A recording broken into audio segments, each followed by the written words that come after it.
Shikues të dashur, jemi përsëri bashkë, tash ora po shënon 8:19 minuta dhe në minutat në vazhdim do të diskutojmë bashkë me psikologën Mirjeta Pestisha për rastet të ndryshme të cilat Mirjeta i ka publikuar në rrjetin e saj social, në fakt edhe tek faqja zyrtare ku vetëse ndan edhe këshilla të ndryshme dhe informata të ndryshme për atë se çka ndodh po ashtu në vend edhe nga ana psikologjike. Rastet kanë të bëjnë me ato se çka po ndodhin në shkollat në Kosovë në përgjithësi, edhe janë raste të ndryshme, qoftë i kemi diskutuar këtu në studio si fenomene, qoftë edhe nuk janë diskutuar dhe kanë qëndruar të izoluara edhe nga vetë stafi, nga vetë nxënësi, ndoshta nga prindërit, që çdo qoftë nuk bëhen shumë publike. Nuk ka të bëj vetëm me cigare, ka të bëj pak me çanta të kozmetikës, pak me bullizëm, pak me ngacmime seksuale, gjitha këto një përzierje rasteve dhe atë se çka po ndodh në shkollat e Kosovës. Mirëmëngjesi Mirjet, mirë se na ke ardhur. Mirëmëngjesi Agnesa, faleminderit për ftesën. Kënaqësi që të kemi këto. Na trego pak qysh erdhi deri në momentin kur i postua, do të thotë, këto fotografi, ndoshta këto raste të cilat ju i keni dëgjuar, jeni përballë, qoftë me prindërit, qoftë i keni pas raste vet. Agnesa, vlen të cekët që në 2 vite dhe 3 vitet e fundit rastet në ordinancë janë shtuar adoleshant dhe fëmijë shkollar, domethënë të cilët rezistojnë të shkojnë në shkollë apo janë prej e bullizmit apo prej e ngacmimeve. Mirë po rastet e cilët unë i kam cek janë vetëm një minimum i rasteve, sepse nuk deshta t'i ngarkoj më shumë as prindërit, natyrisht, mirë po deshta edhe që gjanat të cilët ndodhin brenda qendrës të jenë pak më konfidenciale, mirë po prapë se prapë mendova që prindërit duhet të jenë të informuar, sepse po kthehemi edhe nga ana tjetër, nëse unë nuk kisha trajtuar rastet e tilla dhe nëse fëmijët nuk kishin hapur që të tregojnë rastet me mua se çka ndodh brenda shkollës, natyrisht as unë nuk do isha informuar një siç nuk janë prindërit dhe një siç nuk janë stafi i shkollës, sepse janë gjëra të cilat ndodhin ndoshta në pushim të shkurtër, në pushim të gjatë, rastet para shkollës apo rastet pas shkollës, të cilat nuk ndahen me tutje, domethënë, ato janë gjëra të cilat mbeten brenda fëmijëve, brenda gjeneratës. Dhe ky është i gjithë, po e them ndoshta problemi, sepse natyrisht që ka raste të cilat pavarësisht që nuk ndahen, pavarësisht që prindërit nuk janë të informuar, ose janë të informuar ndoshta për x raste, për shumë pak raste, po besoni që këto raste ndodhin në çdo klasë, këto raste ndodhin në çdo shkollë të vendit tonë. Trajtoj shumë raste të secilës shkollë, po e them, të secilës gjenerat. Dhe është po e njëjta problematikë. Janë të gjitha gjanat e njëjta, domethënë problematikat e njëjta. Fatkeqësisht, unë trajtoj viktima të atyre që janë prej e bullizmit, prej e ngacmimeve, atyre të cilët dëshirojnë të shohin shkollën në një mënyrë ndryshe, të cilët nuk po përshtaten me shkollën. Dhe pastaj kur dëshirojmë ta gjejmë burimin e problemit se çka po ndodh që fëmijë reziston të shkojnë në shkolla, janë fiks problemet të cilet unë i kam cek. Kemi çdo ditë të bëjmë me përveç bullizmit, kemi të bëjmë ngacmime seksuale. Në rastin e fundit të cilën unë nuk e kam cek në postim, ka qenë kur fëmiu tregon se si disa fëmijë të klasës zhveshën dhe ofrojnë organet gjenitale tek femra, domethënë tek vajzat, që për mua domethënë është ngritje alarmante e këtij shqetësimit. Mirë po unë e di që ky gjest nuk shkon deri tek stafi i shkollës, sepse ne kemi turpin për shembull të tregojmë se çka po ndodh, sepse jemi mësuar dhe nuk jemi edukuar sa i përket edukimit seksual. Dhe kjo është një mungesë e cila unë gjithmonë e them, mungesa e edukimit seksual është shumë problematike në vendin tonë. Fatkeqësisht të duhet të fillohet të aplikohet qysh në fëmijërinë e hershme, qysh në kopshte, pastaj duke kaluar edhe në shkolla. Pastaj rastet kur vajzat gjatë gjithë kohës unë kam cek rastet më shumë prej klasës 6 deri në klasën e 9, e cila është mjaft shqetësuese, kur vajzat thjesht bisedat i kanë për simpatijat, bisedat i kanë se si thjesht të flasin me dikën. Ka raste kur vajzat janë të përfshira në përbisedat të cilët kanë përmbajtje të seksualitetit, dërgimin e fotove të trupit, përfshirja në aplikacione, siç është Ome TV, cili nuk flitet, mirë po është një aplikacion i cili është mjaft i rrezikshëm për adoleshantët, ku ti mund të hysh në aplikacion dhe drejt për drejt të lidhesh me video me dikën tjetër, duke ata komuniteti i cilët janë në atë orë dhe ti zgjedh me kënd dëshiron të flasësh. aty mund të jetë një 40 vjeçar, mund të jetë një 30 vjeçar dhe aty ndodhen ngacmime seksuale ku vajzat e mitura janë prej e këtyre, sepse thjesht nuk janë, po mendoj, të zhvilluara në atë pikë që të mendojnë pasojat. Nuk janë të pjekura deri në atë pikë, ndoshta që të dim pasoja se çka ndodh. Për këtë arsye, vajzat po hinë në marrëdhënie të hershme, në marrëdhënie seksuale të hershme. E kam cek edhe rastin kur vajza klasës së 7 kryen marrëdhënie seksuale me nxënësin e klasës së 9, video është e përhapur në gjithë shkollën. Rastet e tjera kur përdorin lëndë narkotike ose persona të rritur vinë afër shkollës për t'ju dhënë fëmijëve lëndë narkotike për t'i shitur brenda shkollës.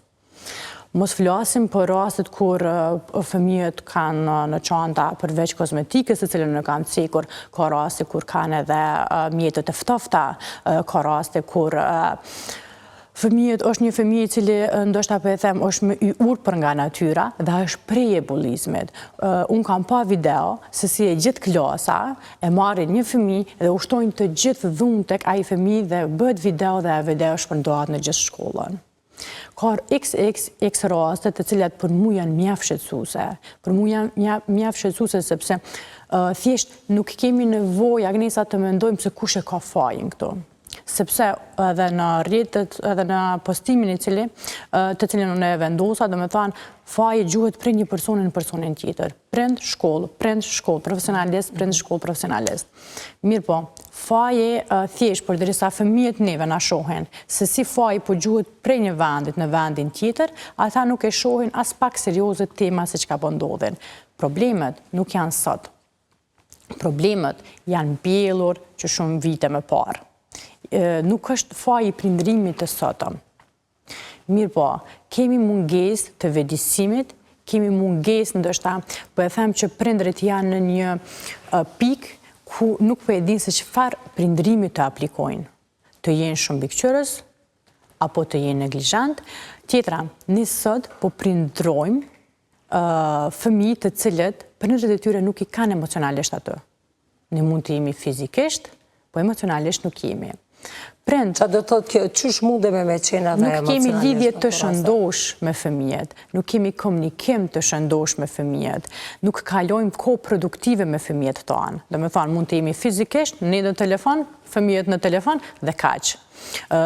Ne e dim që dy prindërit punojnë në ditët e sotme sepse ka ardhur koha asaj lloji.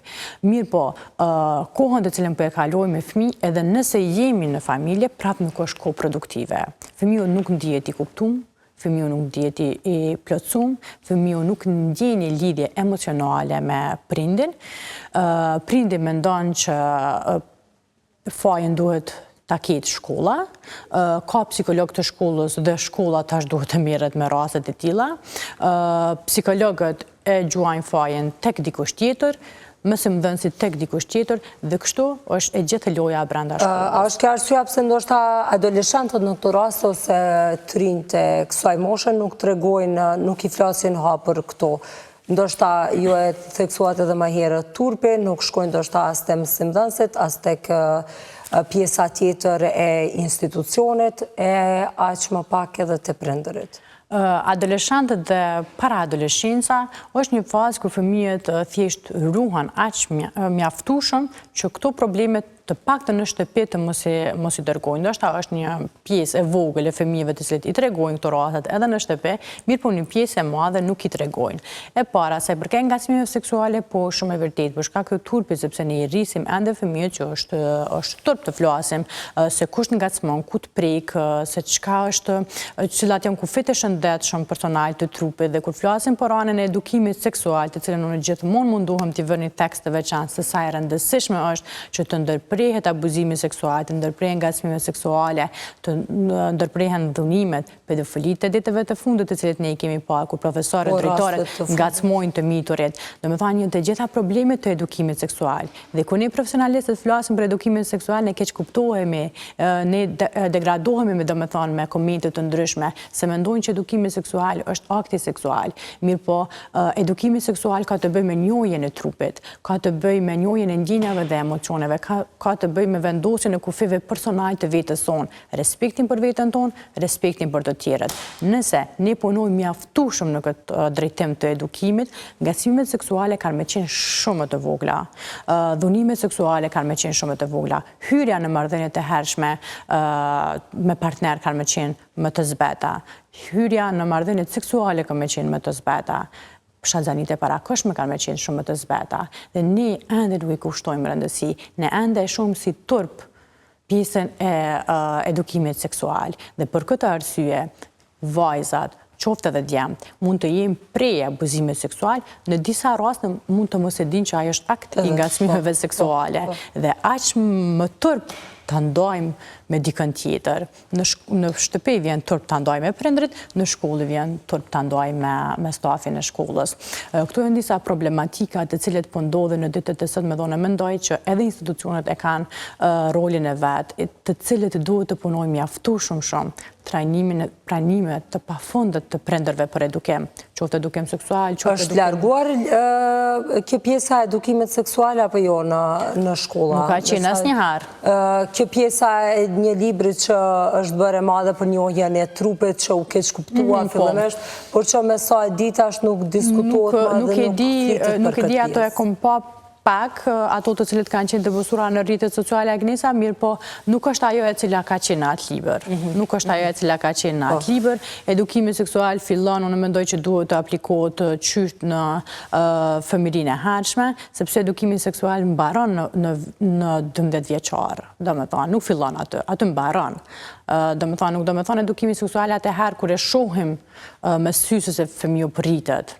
Mirë po edukimi seksual fillon shumë e herët. Ai nuk ka qenë edukim, ai ka qenë informim më shumë. Ju tregojmë që me njoft pjesë e trupit? Të njohet pjesa e trupit, të dihet ku të vendoset kufi personal, sepse ne shohim brenda familjes se si fëmijët i puthin me zor, se si prekim në vendet private me zor, se si lejojnë fëmijët të na prekin neve prindërve në pjesë intimet tonat, sidomos fëmijët e vegjël tek pjesa e gjoksit të cilët e kanë si lloj shprehje, se si të puthen në buzë, unë shoh shumë prindër që i puthin fëmijët në buzë, e cila natyrisht është një pjesë e ndjeshme e seksualitetit dhe duhet të kuptohet që puthja në buzë nuk duhet të bëhet me dikon tjetër, duhet të tregohen emrat siç janë të organeve gjenitale, jo tim shefim, sepse kurioziteti se çka po ndodh pastaj, fëmijën e shtyn thjesht të eksploroj më shumë për ata, të flitet se çka është e rëndësishme, pastaj mirëmbajtja e trupit, sepse unë e shoh në ditët e sotme fëmijët janë shumë pri e videove të cilët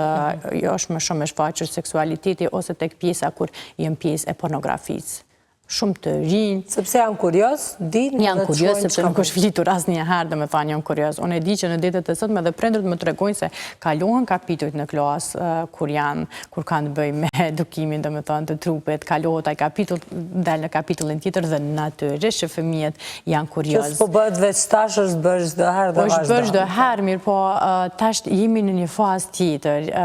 Tash jemi, domethënë, më të edukuar sa i përket kësaj, sepse kur flasim për gjeneratat e tona natyrisht që jemi gjenerat ndoshta e pas luftës dhe atëherë nuk ka qenë kaq e theksuar rëndësia e edukimit. Kemi shkuar në shkollë, mirë po dhe problemet më të vogla kanë qenë sesa në ditët e sotme. Në ditët e sotme mendoj që nuk është vetëm ky faktor. Ka shumë faktor.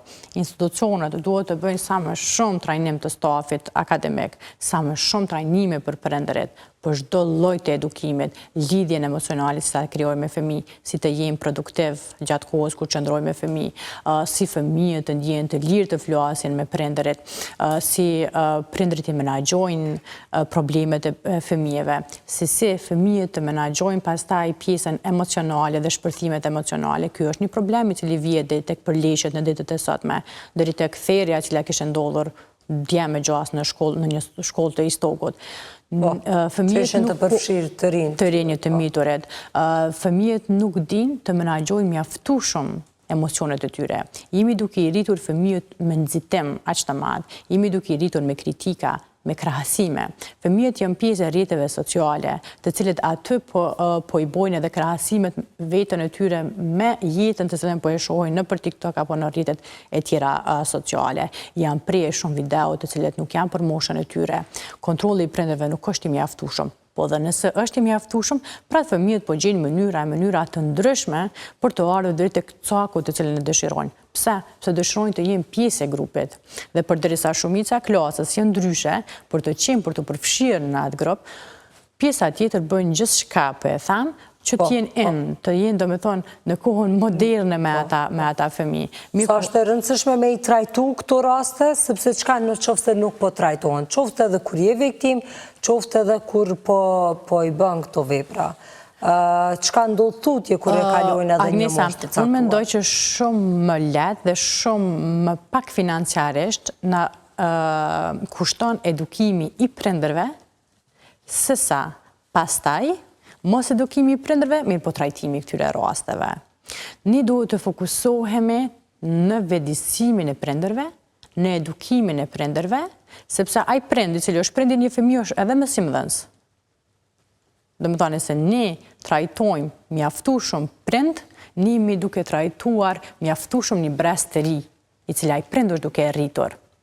Sepse ne mund të trajtojmë fëmijët, mirë po problemi po qëndron jo vetëm tek fëmia, po edhe tek të rritur. Tek rrethi, domethënë tek familja, tek prindërit, tek familja pak më e gjerë, tek mësimdhënësit, tek shoqëria, tek gjithçka tjetër. Nuk është problem fëmiu. Nëse ne edukohemi mjaftueshëm, vetëdijsohemi se sa i rëndësishëm është edukimi, sepse unë shoh që sidomos tek pjesa e shkollës i japin shumë rëndësi pjesës akademike. Unë mendoj që shumë më e rëndësishme është të jetë një lëndë e menaxhimit emocional në shkollë se sa matematika. Po e them bën shumë. Pse?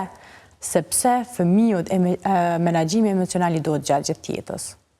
Prej kur është i vogël e derisa nuk është më në këtë jetë. Sepse menaxhimi emocional i duhet në çdo stad të jetës së tij, qoftë në shkollë, qoftë në punë, qoftë në familje, qoftë kudo qoftë. As ne nuk jemi rritur mjaftueshëm duke u përgatitur tek menaxhimi emocional.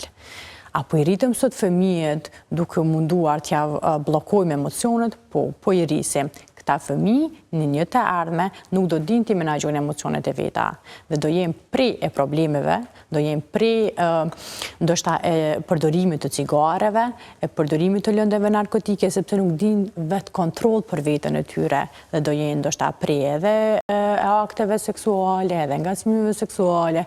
E gjitha kjo ka të bëj me një menaxhim të mirë emocional, qysh kur ajo është i vogël, dhe mendoj që menaxhimi emocional gjithsesi duhet të hyjë në çdo shkollë. Dhe këto është roli i institucioneve, pastaj edhe tutje edhe i shoqërisë, nëse ka njohuri edhe njofton. Natyrisht që po, thjesht institucionet e kanë rolin që duhet thjesht t'i bëjnë të mëdhaja, po e them, këto raste, dhe institucionet duhet të gjejnë mënyra se si të vinë drejt tek informimi i prindërve. Qoftë në spitale, pri kur fëmiu lind, të jepet manuale prindërve për ecurinë e zhvillimit, qoftë jo vetëm se sa po rritet me centimetra, sa po rritet koka, sa peshë po shton, që jepëm shumë rëndësi kësaj pjesës, sa lugë ushqim po i hanë, ndërsa tek pjesa e menaxhimit emocional shumë pak dim, tek pjesa e edukimit të mirëfill të këtyre pjesëve shumë pak dim, prej kur fëmiu lind, prej asaj dite që fëmiu lind, gjithsecili i cili ka kontakt me atë fëmijë, direkt apo indirekt ka përgjegjësi morale për ta edukuar në mënyrën e drejtë, që përmes manualeve, që përmes grupeve sociale apo grupeve të nënave, të cilët profesionalistët i edukojnë prindërit, qoftë pediatrat të cilët përcjellet fëmiu duhet të kenë manuale dhe duhet të kenë këshillat gjatë kohës, jo vetëm ta shohin fëmijën se sa është rrit. Pastaj tek pjesa e kopshtit se duhet të trajnohen edukatorët, tek pjesa e shkollës, mos flasim pastaj derisa fëmiu të jetë një i rritur dhe kontribues i shoqërisë. Po, mirëjet, faleminderit shumë për këto informata, faleminderit edhe për këshillat, e po ashtu edhe rastet të cilat i ke ndonë në mënyrë që të shohim pak dhe të vëdësohemi për atë se çka po ndodh në brenda shkollave të Kosovës, po ashtu edhe në rajon pothuajse gjendja mund të jetë e njëjtë ngjashme. Uroj që të kemi një reagim, ndoshta një kontroll pak më të madh dhe një vëdësim pak më të madh këtu tek prindërit, pastaj edhe tek institucionet. Shpresoj, Agnesa, këtu janë vetëm po e them ndoshta 2-3% të rasteve se çka ndodhin, sepse në ato të cilat më tregohet çdo ditë në ordinancë, është e pa imagjinueshme se çka ndodhet brenda. Unë po mendoj që ko pas kohe të trajtoj edhe raste të tjera, pasi që kjo të bëhet mediatike dhe ndoshta do zgjohemi të gjithë si shoqëri dhe të bëjmë diçka më mirë, jo pse këto raste të bullizmit edhe këto nuk ndodhen edhe në vende të tjera, sepse edhe ne kemi pasur raste të bullizmit edhe në shkollat tona, ndodhen edhe në vende të tjera. Mirë, po unë po mendoj që janë disa ngërçe tek ne, të cilat thjesht nuk po na lën të shkojmë më tutje dhe të mundohemi, sepse ne nuk kemi duke bërë asgjë. Domethënë po i shohim, në vendet e tjera po të themë të zhvilluara bëhet diçka karshi këtyre problemeve, ndërsa tek ne vetëm po e gjujmë fajin tek njëri tjetri duke mos marrur askush përgjegjësi. Si të izoluara dhe nuk flitet shumë. Natyrisht, po. Faleminderit shumë, Agnesa. Gjithashtu edhe juve, kënaqësi që ju pata këtu në studio.